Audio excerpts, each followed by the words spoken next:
Okay, we are back with extended jazz chords. We're doing 11ths today. We've been working with 7ths and 9ths, and now we're going to move on to 11ths.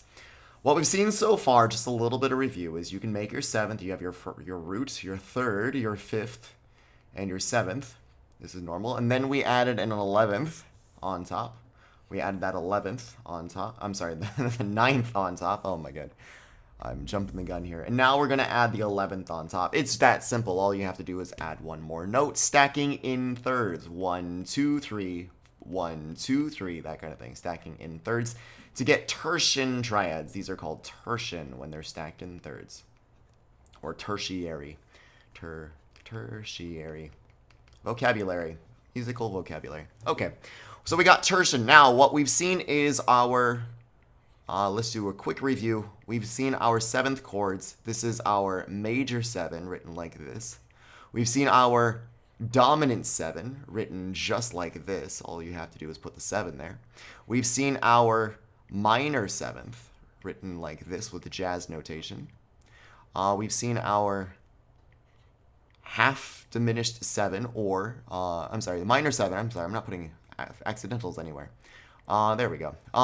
Then you have your minor 7 flat 5, like that. That looks like that. Minor 7 flat 5. Okay, these are the general standard ones that we've seen. So this is major 7. You have minor 7. Right. Dominant 7. Dominant 7 is just dominant. Okay, yeah. Uppercase. I know what I'm doing. Dominant 7, I think. Dominant 7. You have your minor 7. And you have your minor 7 flat 5. Minor 7 flat 5. Minor 7 flat 5. Okay, so this should all be reviewed. Then we took our 9s and you added a 9 on top. You added a 9 on top. And our major 7 became a major 9. Our dominant 7 just became a 9. Our minor 7 became a minor 9. And our minor 7 flat 5 became a minor 9 flat 5. All you have to do is replace the 7 with a 9, and there you go. Okay, so this is all review. Now, what we're going to do today is talk about 11ths. But before we do that, I want to remind you guys, if you haven't liked this video, if you haven't subscribed yet, especially subscribed, please go ahead and smash the like and subscribe buttons. They will help me a lot. If you want to support me even more, you can find me on Patreon. The link is in the description. And support me there as well. I would be really appreciative of that if you did that. So thank you very much in advance. And here we go with 11th chords. So all we're going to do today in this lesson is add the 11th. So really, this is quite simple indeed. We are just going to put an 11th on top here. And you get the same thing. You get the same thing. And this would be, instead of a major 7, this is now a major 11. This is now an 11, just 11. This is now a minor 11. And this is a minor 11 flat 5, for example. Okay, so these are what you will do. That's it. When you put the 11th on top, that's it. It's just that simple. We could end the video right here, but let's go ahead and play them and talk a little bit more. So the major 11th is going to have everything just the white keys. So C, E, G, B, D, and F.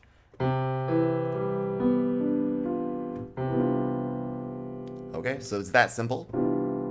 All you have to do for the dominant is lower the 7th and put it there.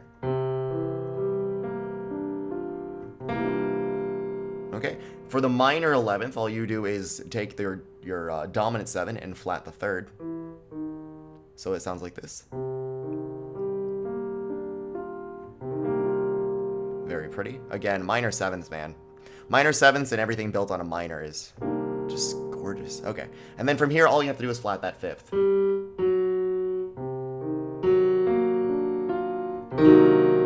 Minor 11 flat 5. Okay, so that's super simple. That's it for this concept. That's about it. What we will see next time is what we saw with the 9s. We're going to sharp and flat these things. And that's it. It's super simple. All you can, and then what you call them and all. It's very quite simple. You just build. I know these chords look daunting. I know they look like, oh my god, so many notes. Yes, of course they do. Because there's 7 or 6 notes in a chord. You got the root, the third, the fifth, the sixth, the seventh, the ninth, and the 11th.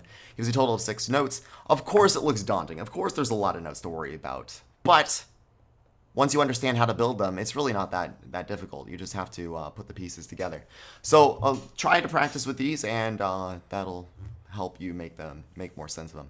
What I want to do now for the rest of this video is to take all these concepts and stack them in different ways, because you can stack them just in thirds, which is cool, but you can also move them around. The most important part, though, is to really get this note on top.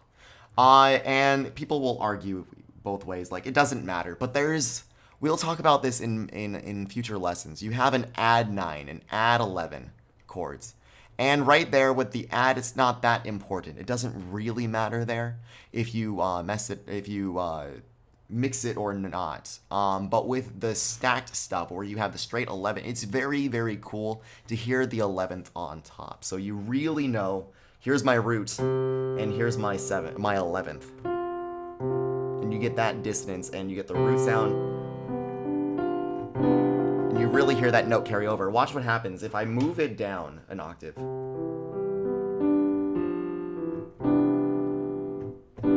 If you listen to this, especially if I roll it up, it kind of sounds like that's your highest note, and this note is kind of just buried. The 11th is just buried. So it almost sounds like a ninth still. But then you put the 11th on top, and you get the cool sound. So that means you can mix everything else. You can still put the C on the bottom, because why not keep it root position just for fun? But then you can start mixing. Maybe you can't mix too much. Yeah, okay, here we go. So you put the D, you move the D down. So I'll put these in colors just so you know what's going where, just so you don't get confused. So we got the D here. Okay, so all I'm doing is moving this D right down there. Okay, super easy. Everything else, unfortunately, can't really mix unless you move the C around or something. So everything else in our chord is just gonna go E, G, and B, and then you still have that F on top. Let me keep my colors consistent. Sorry, guys. You still have that F on top. So now this sounds, you get rid of the ninth. You get a little bit more distance from that ninth. And it sounds like this. Especially if this is like your melody note and this is your chord. You can play this comfortably with one hand now. And keep that note with your melody.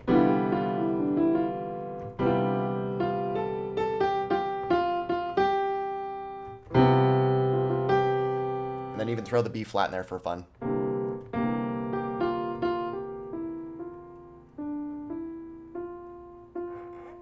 And then make it minor because that's what I like.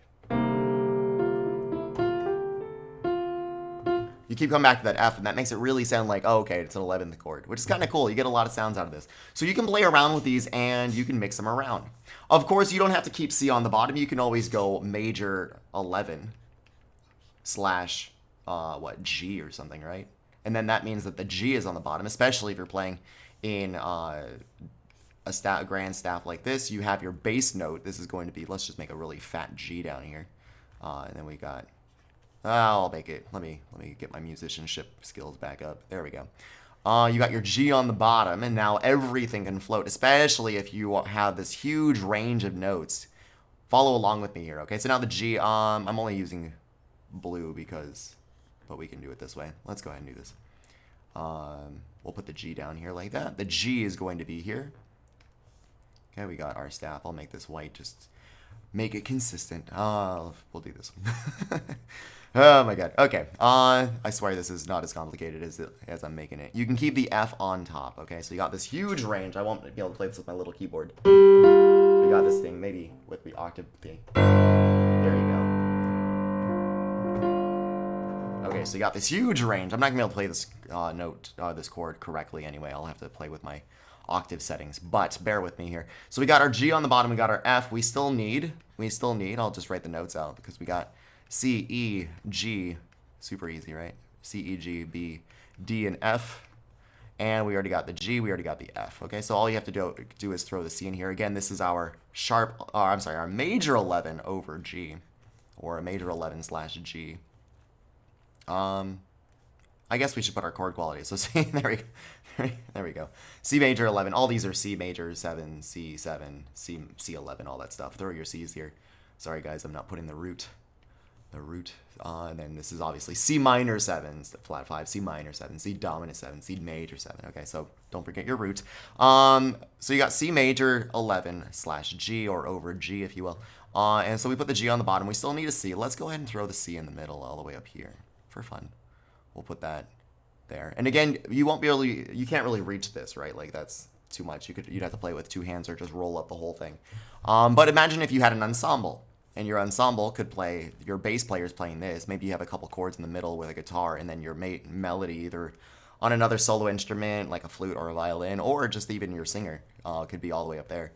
And you get this huge range of 11th chords going. It'd be really cool. So maybe you'll throw your E there. You got our C and E, you got your B and your D. We'll throw the D here, and we'll throw the B there. And so you got this hugely spread out chord there. You could make this a little bit more palatable. I don't know. Do that with your chord. So you put your C there. So again, now this is just, you got that with the F on top. Okay, and then the G all the way in the bottom. Not there. Maybe not even there. Here. So I have to play with my settings to get this to work. But you could play a chord like this. Again, it doesn't matter. This chord are equivalent. So the equivalency between chords. This chord here, sorry, my circling isn't very good. There we go. Our circling there. This chord and this chord are essentially the same thing. They're both C major 11s. The main difference is that note on the bottom. That's it. But as soon as you get rid of this G, maybe you throw it there and you throw a C on the bottom instead. Now these chords are, from a theoretical standpoint, they're equivalent. They're the same thing. So don't get discouraged. There's a million ways to play each of these chords. To stack them nicely in thirds is nice, but this is just simplifying. This is kind of like how in mathematics, let me give an example. 6 over 10, this is simple enough. 6 over 10 is the same thing as 3 over 5, right? Is the same thing as 60%. Like all of these are the same thing. They all equal the same thing. Sometimes you want to use this because that's the short one, the nice one. That's this one right there. Sometimes that's the easiest one you can do, okay? But sometimes you might want to play that because that sounds really cool. Sometimes you need 60% if you're in a statistics class or giving a fact, right? So there's always like cause and reason for all this stuff. The simplified thing is what you learn and how basic you can be. This is as basic as you can get. You simplify. And that's it. That's the glory of 11th chords, the extended jazz chords going up to 11ths. Once we're done with 11ths, which is going to be in a video or two, we'll move on to 13ths. And then once you're at 13ths, there is no 15ths. Like you technically can, maybe I'll make a video about that, but there's like no reason to do 15ths because eventually you just cycle back to your root. But we'll get there. Maybe I'll do something on 15ths because you can technically go all the way to 23 if you want to use every single note. But that's neither here or there. Okay, so let's stop there for today, and we'll call it a day. Again, please like and subscribe if you find this useful. Thank you very much for watching, and I'll see you guys next time. Have a good day.